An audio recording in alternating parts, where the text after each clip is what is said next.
NDP Liberal government has failed Canadians when it comes to wildfire mitigation. In Jasper, a third of the town went up in flames. Thousands are now left homeless and nearing $1 billion in devastation.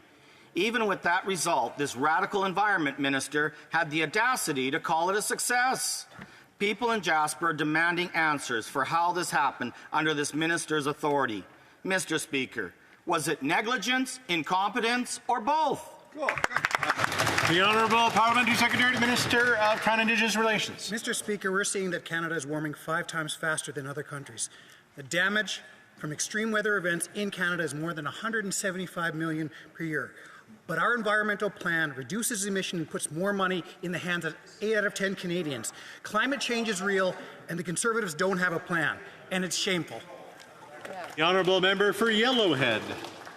I guess blaming climate change is easier than to admit to incompetence. In 2017, the former MP for Yellowhead gave warnings. For years, the mayor and forestry experts warned that a devastating wildfire in Jasper was inevitable without action. This radical environment minister knew it was coming and still chose to do nothing. Now a third of the town is gone, thousands are homeless, and nearly $1 billion in damage. Mr. Speaker, will the minister personally apologize to the people of Jasper for his failure? The Honourable Minister of Natural Resources. Thank you, Mr. Speaker. Not only, as my colleague said, does Canada actually have a comprehensive plan to address and mitigate carbon emissions that cause climate change, but we've also invested significantly in climate adaptation to ensure that we are taking the steps to do what we can to prevent significant impacts from the climate change that is already with us.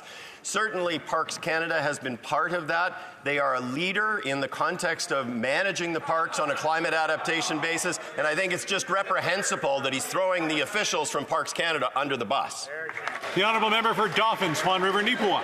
Mr. Speaker, an email obtained from the Environment Minister's Department revealed a senior official was questioning the political optics of forest management practices that prevent wildfires. The email stated, "At what point do we make the organizational decision to cancel planned prescribed burns in Western Canada?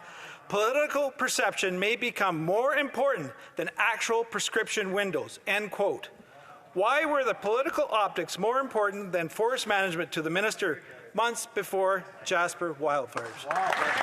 The Honourable Government House Leader. Mr. Speaker, what the members opposite are doing is absolutely shameful. As the Minister of Environment explained to this House yesterday, they are taking an email out of context, and now that official is facing death threats. Mr. Speaker, what happened in Jasper is a national tragedy, but it is a result of climate change. If the members opposite want to get to the bottom of this, they should start by recognizing that climate change is real. Thank you, Mr. Speaker.